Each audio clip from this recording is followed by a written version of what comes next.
Welcome to HomeWord. I'm Jim Burns, and so happy that you have joined us today. Do you realize that we're kind of entering into what we call the wedding season? Now, there's an engagement season that happens Thanksgiving through February 14th, Valentine's Day. But now it's the wedding season, and I can't think of a better person to come and talk about getting ready for marriage and just all that entails than my very good friend, Doug Fields. In fact, honestly, he's one of my favorite people in the universe. I'm saying this in front of him, so there's some pressure now. But Doug and I co-authored a book and a workbook, and actually even a website called Getting Ready for Marriage. And here's a copy of the book. And I love this book. I just handed it out to some people for free. I was speaking at a church, and they told me they're getting married, and I go, give me your address. I'll send you the stuff. And I do that all the time because it's so key that people learn how to get ready for marriage. You know what? They put all this time and energy into the wedding party, which is great, and they want to have a great party, but really what they also need to do is, kind of get prepared for a lifetime of relationship. Like I said, he's one of my favorite people. I admire his marriage, and I admire him as a person. And he has a wonderful, amazing wife. Her name is Kathy, spelled with a C. My wife's name is Kathy, spelled with a C. We kind of do life together in many ways. And so, it gets a little confusing there, but that's okay. I love speaking alongside Doug at marriage conferences. I love hanging out with him. And I always say I'm a better person because I got to hang out with him. Doug has his wife, Kathy, 3 amazing adult children, and he has 9 grandkids. And you know what? I think that's kind of his joy right now, is kind of hanging out with some of those grandkids. There is no doubt in my mind that he is this generation's expert in the world of youth ministry, but also his input on marriage and marriage ministry and speaking to marriages is amazing. He once a month speaks at Mariners Church in Irvine, California. And he does something called Marriage Matters. It's always to over 1,000 people. By the way, I can't find another place in the world that does something like what he's doing with that amount of people, and he does it every month. I also want to tell you that he's the president, co-founder of Download Youth Ministry, which is a great organization, and he's also on the team at HomeWord. So it's great to have him. Doug, welcome to the podcast. Jim, that is so fun. After all that introduction, feel like we're not going to have time for our conversation. Yeah, and we're closing off the podcast now. It's great. Let's close in prayer. I do that honestly because I just have such a great joy whenever I get to hang out with you. Well, you've been a pain in the rear for we've been friends for a long time. Hey, I counted it because I'm doing another podcast with you, and I'm saying it. We will have known each other next year for 50 years. Wow. You look a lot younger than me. Wow. But, it's 50. Well, you were a lot older than me when we first met. Maybe not as old as you thought, though. That's right. I always think people, like my grandkids, they think I am the oldest people in the world. Yeah. And then after I had them just this weekend, Kathy and I had them for like 2.5 days, and we handed them back to our daughter, and I went, maybe we are the oldest people. Yeah, well, you're only 10 years older than me, but when I was 14 and you were 24, and my youth pastor, you had a mustache and you were balding, right. I thought, man, this guy's old. Yeah, 24. I still think that. I have heard you say, plan a successful marriage, not just a beautiful wedding. Yeah. What do you mean by that? Well, a year and a half ago, Kathy and I were maybe the most impressive wedding I've ever been at. I mean, we were blown away by the location, the food, the everything. Like when I was done, I did the wedding and I walked them down. I hear music playing after it's all over, and I realized it was a live band playing. I mean, these guys spent a ton of money on this wedding. And their marriage lasted a little over a year. Wow. Yeah. Yeah. And so what I realized, and I told him beforehand, is that I'll do the wedding out of a obligation to a family member, but you need to get counseling. Yeah. And I wasn't part of the counseling. And I'm not saying that to get out of the whole situation. I think it's just to illustrate, they spent so much time and money in preparation for this amazing event. Yeah. And it's not final. They're separated, planning for divorce. So who knows in this situation? But hundreds of thousands of dollars, and I think we just go tight financially when it comes to counseling and getting help and preparation. Right. Well, so, and all research shows that if people will get premarital counseling, premarital education, that they have a much greater chance of staying married. And yet again, it's a perfect illustration of that. Yeah. You challenge couples in the book Getting Ready for Marriage to write a marriage script. How did they do that? I remember when I was in 8th grade, I wrote a marriage script, and it turned out to be a girl I had a crush on that I thought I was going to marry. I'm glad I didn't marry her. I'm glad I married my Kathy. But what does a marriage script mean? What do you mean by that? I think the idea, we're all living out a script. Yeah. So to me is what do you want your marriage to look like? And then once you identify it, then we just head in that direction. So it kind of becomes a true north for a couple, as opposed to, we're just going to live happily ever after and just freestyle the whole wedding. Is to have, I say this with parenting too, kind of have the end game in mind. What do you want your kids to look like when they graduate? Not physically look like, but what do you want them to, what characteristics do you want them to embrace? And I think the same thing is true with marriage. When you are talking about your marriage and your future, not just 3 kids and, a house with a white picket fence, but, what kind of relationship do we want to have? What do we want to continue to date one another? Are we going to spend time together? Are we going to be close with our parents? Just to lay it out so you have some conversation on the front end and a direction for the rest of your life. Well, really, if you don't do that, and most of us didn't, Kathy and I didn't, there are shocks. Like I go, wait, I'm in charge of the finance. She goes, well, my mom always did the finances. Yeah. I'll do the finances. Yeah, absolutely. I'm glad she does that, but we never talked about that. Yeah. Holidays, big deal. Well, of course we're going to do it this way. And, the other one is saying, no, we're not going to do it. Communication, I mean, that just becomes a big thing. You speak so often and so well on the aspect of communication. You say that good communication is the fastest way to good connection. And, I've often said, communication is a learned trait. I got that from Neil Clark Warren, who was kind of a mentor in my life. When couples come, at least to me in premarital counseling, I don't think I've ever had one say, we don't communicate very well. They always go, we communicate great. 6 months later, they're like, we're dying on the communication thing. What kind of input can you give them that can help them learn to communicate so that they connect? Yeah, I think I would focus on the word connection rather than communication. I think when you say you got to be good communicators, it throws up barriers, it throws up ambiguity. What does that even mean or look like?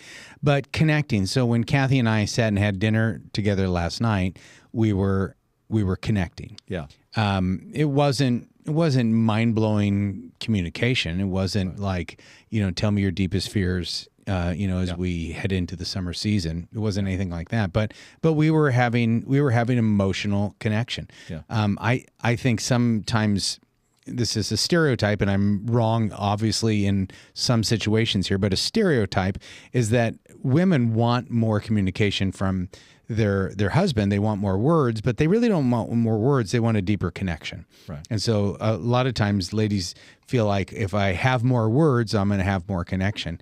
And I don't necessarily think that's true. I think going on a walk and just chatting about the day is a great connection. Yeah. I think having fun is a good way to have connection. For Kathy and I, there's a lot of things we like to do together. And so like tonight, she said, hey, I want to go to the movie. I want to go see this movie. And, so we won't talk during the movie, but we'll hold hands. And there'll be kind of a connection. And we typically have a really good experience when we've gone to a movie, but sometimes we don't even then talk about the movie. I mean, we'll make them as we're walking to the car, but then we're on to something else. But sometimes it's the fun, and people miss that. I like that you say we should probably think more about connection than communication. I don't know that pre-married couples get that. Well, when you have those connection times, the difficult conversations are going to be a lot easier. Yeah. Right. So because you've spent time, you've gone to the movies, you've gone on walks, you've shared meals together, when it's time to have some of those difficult conversations. When people think about communication being hard work, what is the last thing you want to do after a hard day of work? Right? Is to come home and work harder at communication.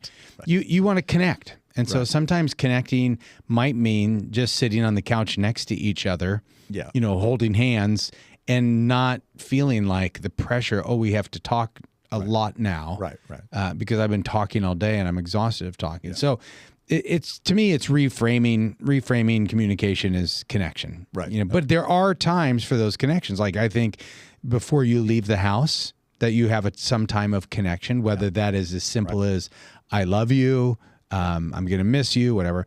When you return from wherever you are, somebody's been working, both of you been working, whatever it is, you have some type of reconnection. We're re-entering each other's space. And then before you go to bed, you have some type of, connection, whether again, it's a I love you, whatever it is. I think those are three opportunities of kind of connection and reconnection. Yeah. And sometimes that's where I'll add even, kind of do the strong kiss like today. Kathy's just getting off of this respiratory thing that's been going on around America. And so it was the first time I'd kissed her it right on the sounds pretty lips. sexy right now. Yeah. Right.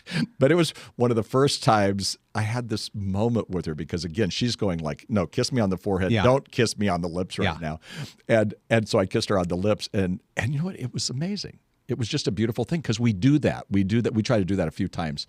What's interesting is you and I are having a conversation, and in some ways, what couples who are going to get married, what they need is they need mentors to have these conversations. This is not rocket science, but it's just they go, oh, that's a great idea.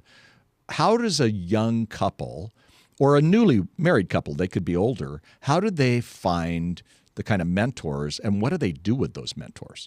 Well, I think you're going to find a marriage that you respect. There's no such thing as a perfect marriage. Every marriage looks better from a distance. Right. But when you are around people, you begin to go like, oh, there's something there. Like I like the way they sit next to each other. I like the way they hold hands. Yeah.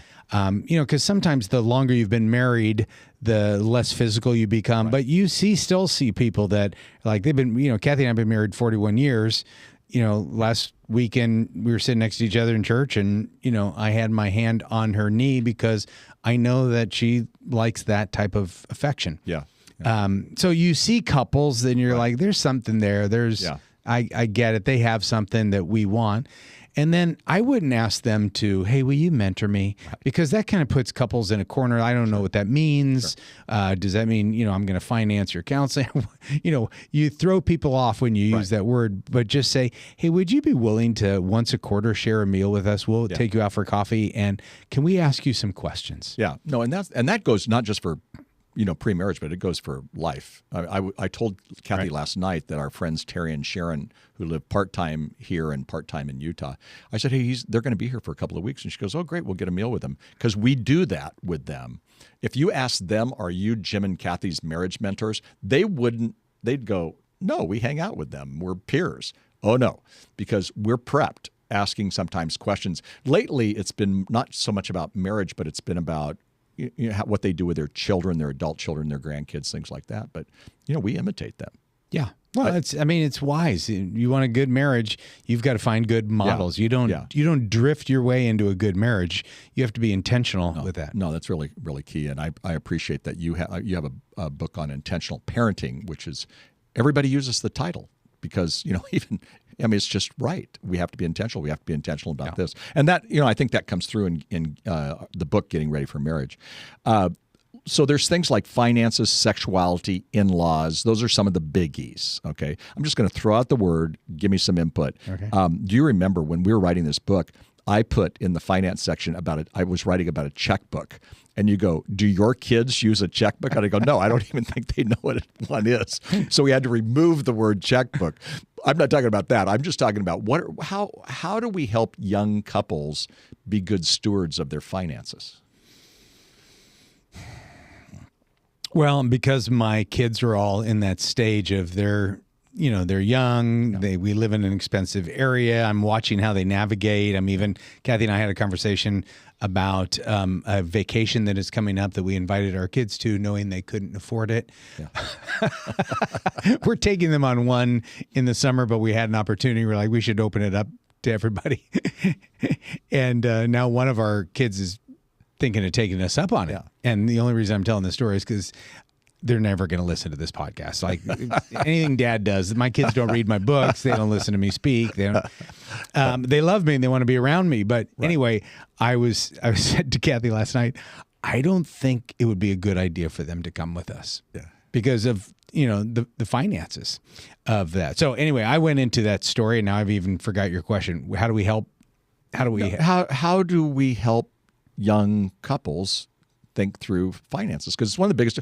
People get married today, and they get married with $100,000+ of debt because of school, or they're spending money and they're not making as much money. It's that kind of a thing. So really what you said about your kids, and I know exactly where you're going because I was looking at that date and you got it within 2 hours. I know where you're going, but that's another story. But, you were saying, we kind of maybe need to look out for them or at least talk to them. Can you guys really afford this? I think you should. Yeah, I mean, we try to be very careful when we talk about finances with them. We have a lease car that we're turning in, and Kathy asked one of the couples, I know you guys need a car. Do you want to buy it? She even said last night, I just let them know without talking. I just made this decision. I'm sorry. But I just told them they could make payments on it. And I'm like, I understand that. That's fair. Good. They can't afford, the big nut of what it is. But we have conversations with our kids. I think credit is the biggest conversation that you have to have because they come in with so much debt. They are used to credit. Mm-hmm. A credit card is pretty sexy that I could just use that and I can get stuff and I can pay for it later. Yeah. And we know that, that's what gets people in trouble. I think on the front end, having people do a budget, to be honest, I feel like this younger generation is better financially than maybe my kids' generations. And those are in their 30s. The couples that I've been talking to that are young and getting married, I think I've found them to be pretty discerning and wise. No, it's good. No, that it's good to hear. I hear it both ways. There's two parallel tracks. Some are really amazing, and I'm like, wow, they're doing so much better. Other people are not still doing well. And so again, that's why you have the conversations. That's why you have the conversations about sexuality. That's why you have the conversation about in-laws, and that's what you do. Okay, let me ask you a question. Yeah. So people that are listening to this that want to coach their kids, you're the expert on the adult child. Do you tell them about what they should do with their finances? Do you? Well, I think you say, do you want us to kind of talk through some things we've learned about, and you ask the question to be invited into it. If they go no, and my daughter Christy, one time she goes, "Not now, Dad. I don't want to get your input." But I go, "Wait, people pay me to give input," and But so I think you have to invite them. Into the conversation. However, like with us, with our kids, we paid for them to get premarital counseling. Yeah. And in fact, with Christy, she did 6 times, and then she goes, the counselor thinks we should get 2 more. And I'm like, oh my gosh, they're talking about us. What's the problem? But that was a good thing. And we're paying for it. And we're paying for it. But that was a good thing for us. But then we didn't feel like we had to be we are mentoring them because we are the parents, but we at the same time felt like they should be able to have a safer place. They may not be able to feel comfortable talking with parents on some issues too. Yeah. Funny enough, our kids have been comfortable talking about finances more than they have about sexuality or even sometimes the in-laws. And then we're the in-laws. And I go, I hope they talk better about us than they do about, those people or whatever. Listen, we're going to take a quick break. We'll be right back. Good conversation day. So good. Actually, as you can tell, if you are not in a pre-marriage situation, you're still getting a lot out of this because it's always so key. In fact, when Doug and I wrote the book, Getting Ready for Marriage, I thought we could write this book without saying getting ready for marriage, although there's a lot of stuff pertinent to that, but it's just good marriage stuff. By the way, the book for you who are on YouTube, there it is, Getting Ready for Marriage. Doug has another amazing book and a course that he's done with his dearly beloved wife, Kathy Fields, and it's A Better Us. And I'm telling everybody to go through this, but go through it with the course, and you can get that all information on the podcast notes on where to find that. There's also dougfields.com and HomeWord.com. We've got it. Anyway, you can look at that. Go to the podcast notes. All things Doug Fields is there. We'll be right back. Parenting doesn't stop when your child turns 18. If anything, it gets harder and more complicated. When the relationship breaks down, when they walk away from the faith you raised them in, and every conversation feels like a fight, you need more than advice. You need hope. When Your Adult Child Strays, Trading Heartache for Hope is the book I wish every parent had. Find it anywhere books are sold.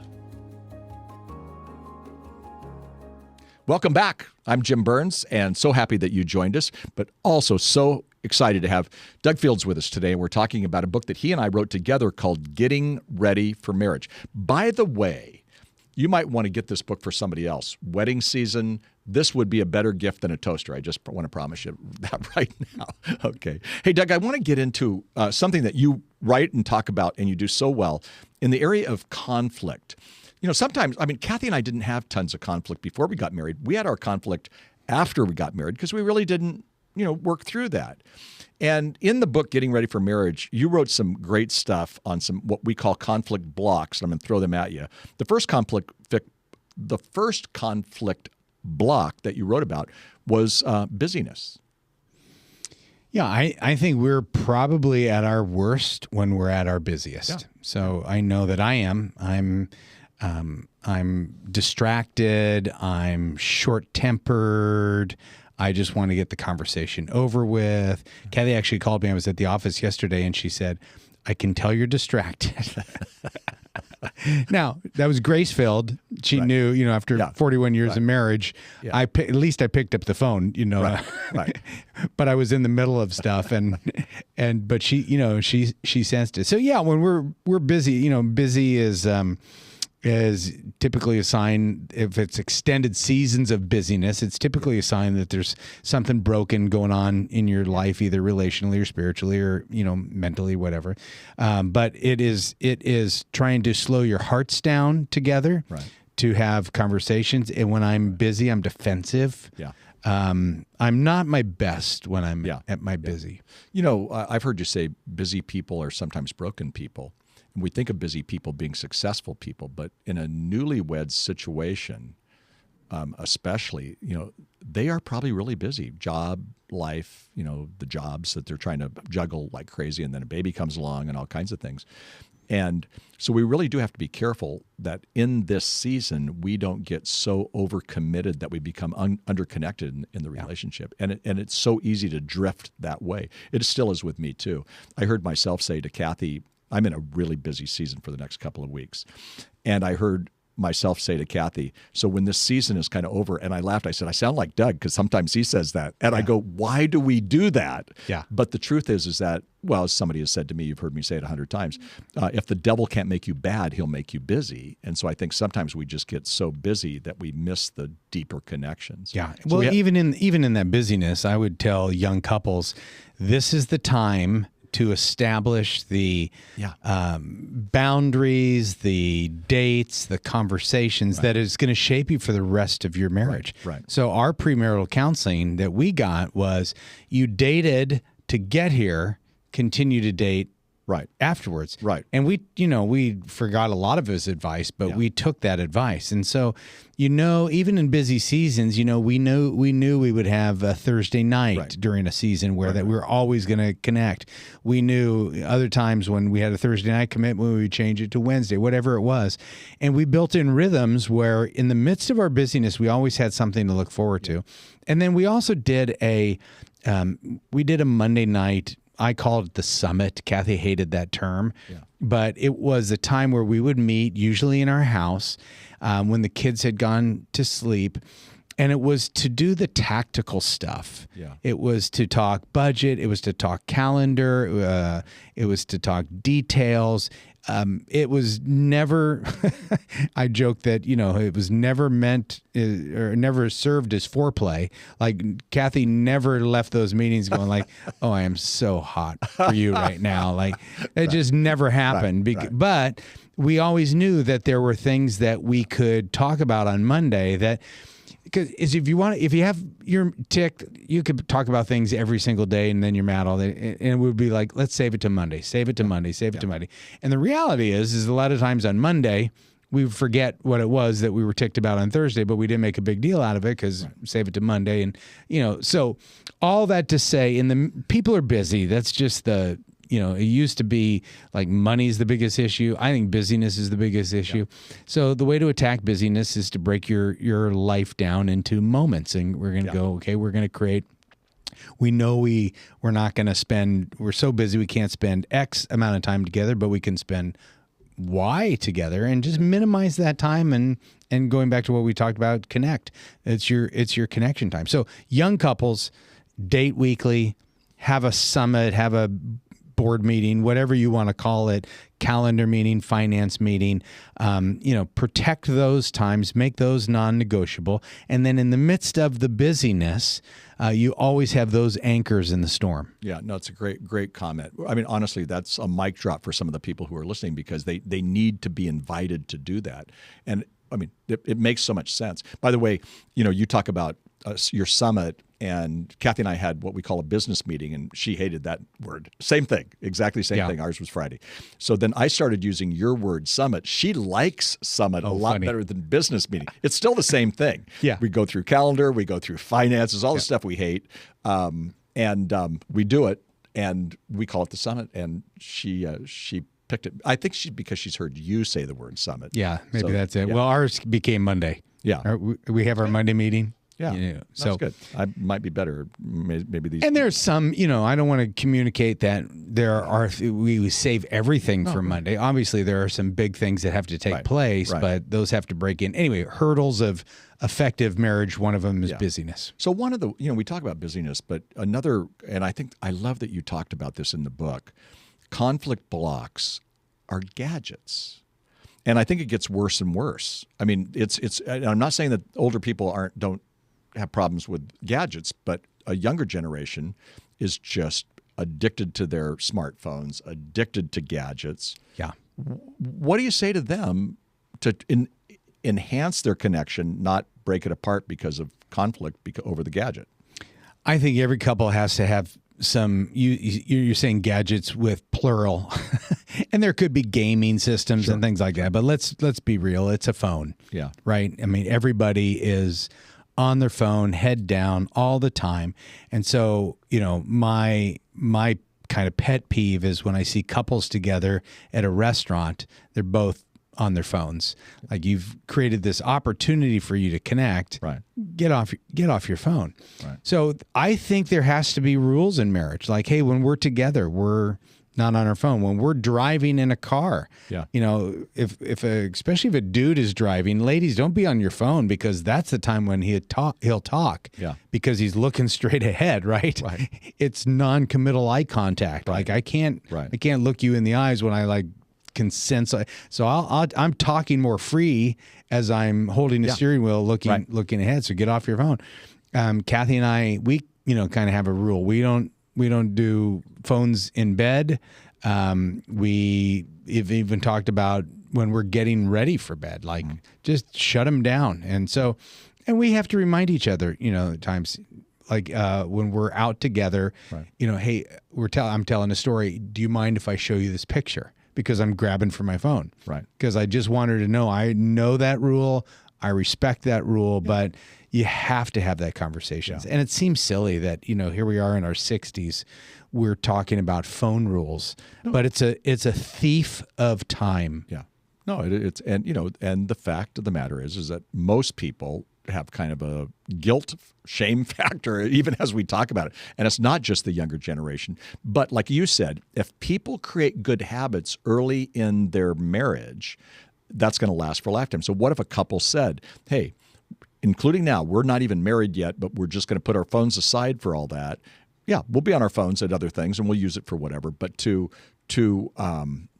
really create that habit, that's going to change the way that they connect. That's going to change the way that they relate to each other in a much better way. Yeah, absolutely. Well, it's the if I'm talking to Kathy and I see she's got an Apple Watch, and it vibrates and I see her look at it, well, her and I are in a conversation. It just means that buzz is more important than right. So we even talk about things like that. Now you're making me feel bad because I do that, and it just Kathy every time she goes, "Do you need to take whatever is on your watch?" Yeah. I mean, you're I don't want to put you on the spot because you're the host and you're the pro and you write the books and you've got the perfect marriage. But when you do that, when you look down, you're communicating this is more important than you. Exactly. So. Much of the time it's my kids. And so I'll say, well, I won't take it, but Heidi has a question for us. And she's like, oh, well, then take, she's funny because she'll get frustrated with it. But if it's one of our children. I get that. I totally get that. It's so funny. Yeah. But yeah, okay. So anyway, I think we better move on from gadgets before Kathy does listen to this. I actually have a silly little marriage book called To Have and to Hold. I love it. And Not a silly book. It's well, great. I identified 7 things that we do with our phones. And if we would do those exact same 7 things with our spouse, we would be more happily married. Yeah, no, it's so good. No, but I recommend all your stuff is so practical, and that is just really, I remember you having a talk which kind of came out of that. Treat your spouse like you treat your cell phone. Yeah. And we'd be a lot better. Now we've got to get to a place where we don't treat our cell phone the same way. Sometimes our cell phone gets our best. Yeah. And, that's not a good thing. Well, we get, it is addictive. The people who make, these apps, they are making them for you to be addicted to them. Oh, totally. And so we get on this little loop. Like I know when I'm sitting at a stoplight or by myself, it's, email, Instagram, Slack. Right. I mean, I just get in this little loop and I'll check all 3 of them. No, I do. Even if I'm trying to relax now, I love comedy. And so, I follow Nate Bargatze, Jim Gaffigan, a lot of these comedians who are hilarious and fun, but I find myself, I just spent 30 minutes listening to 1-minute things that I've already heard on these guys. And I go, this is ridiculous. But what that sometimes says to me is that what I have to do a gut check, a spirit check, a mind check. Why did I need to do that? And sometimes, I'm not saying it's all sinful. I'm just saying that there are times when I could be using my time in a more effective way.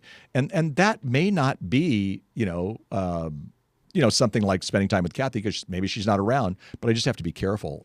Well, couples that are young, that are on, this side of marriage, again, making their habits, they have to understand that they are a steward of the 1,440 minutes a day. Yep. So we all have 1,440 minutes a day. Yeah. That's the one thing we all have in common. And I'm going to be fighting for those minutes to be with my spouse. Yeah. So everything that grabs those minutes away is, every time I'm away volunteering or doing something or coaching or whatever it is, that's time I'm taking away from my spouse primarily, and then my family secondarily. Right. No, you're right. And, you and I are both very fortunate because our spouses understand what we do and who we are. But at the same time, we have to be disciplined. Paul said to Timothy, discipline yourself for the purpose of godliness. And part of that discipline is in not going into any of those areas. And again, we put this under conflict, but it's also under just stewardship, a good time, and things like that. You and Kathy, and myself and Kathy, both, you and Kathy are different in many ways. I mean, and I've told you 100 times, and I introduce you sometimes at things that you married way above yourself, and I believe that. Kathy Fields is amazing. But you are different. You have a different take in life. You have a different personalities, whatever.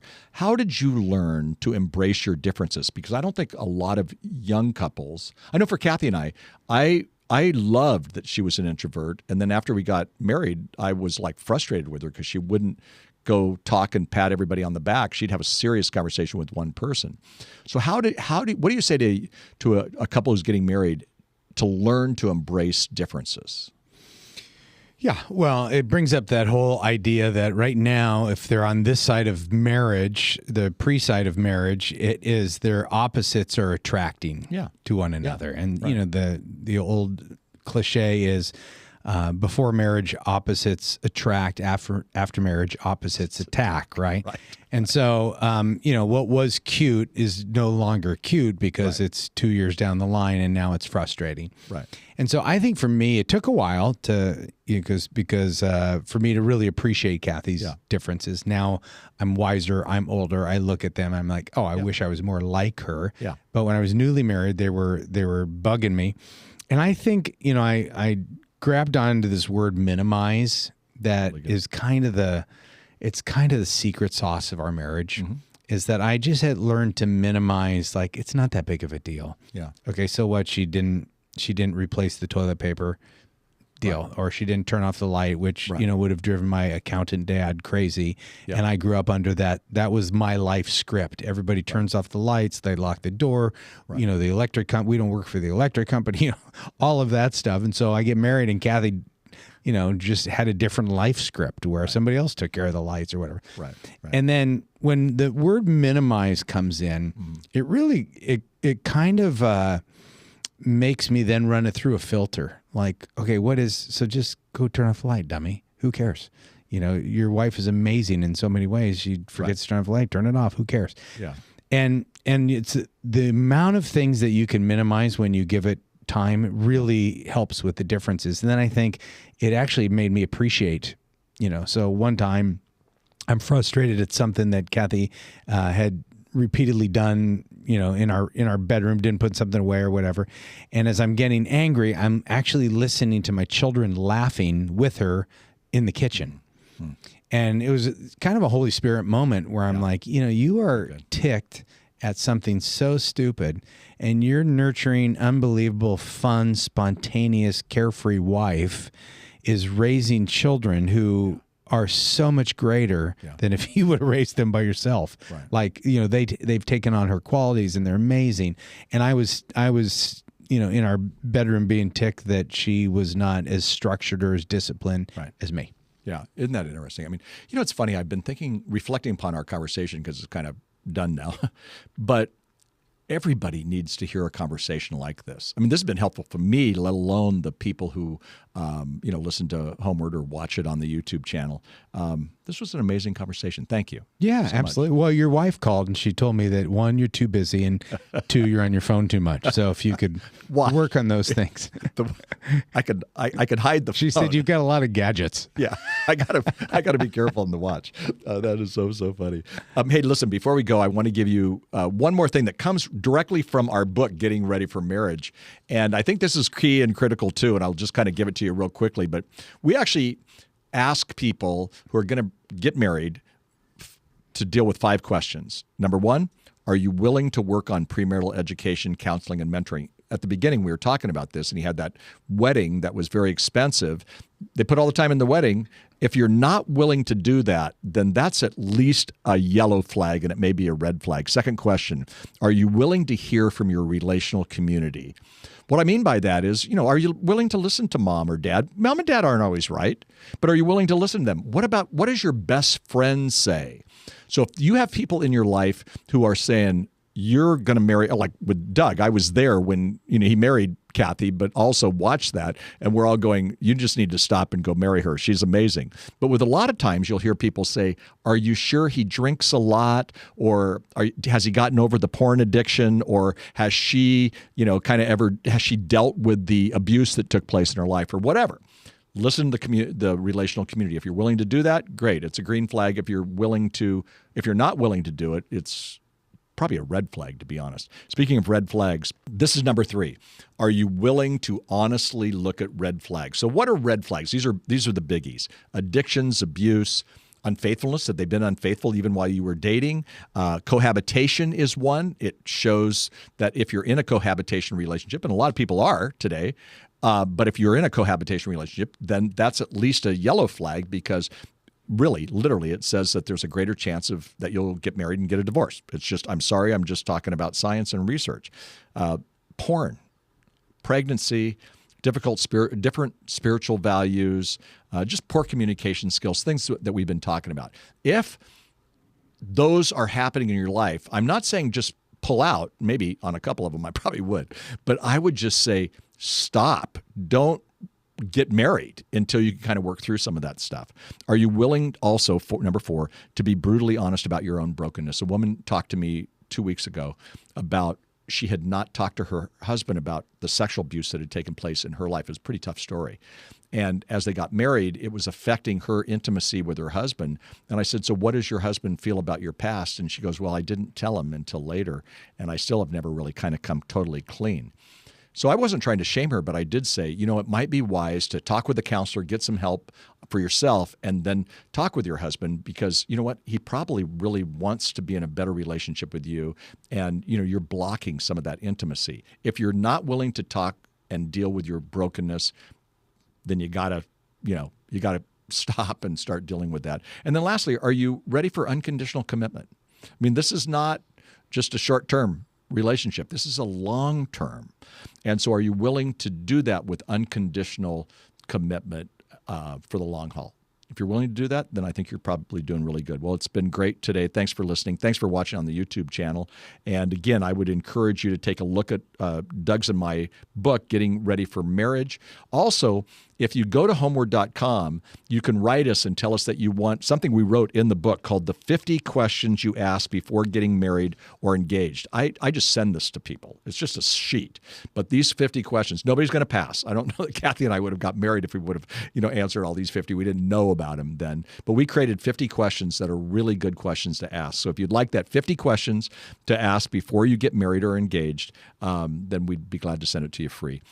Go to the website, homeword.com. Go to our podcast notes. You can hear more about what Doug is doing. And until next time, I'm Jim Burns. Thank you so much for listening or watching.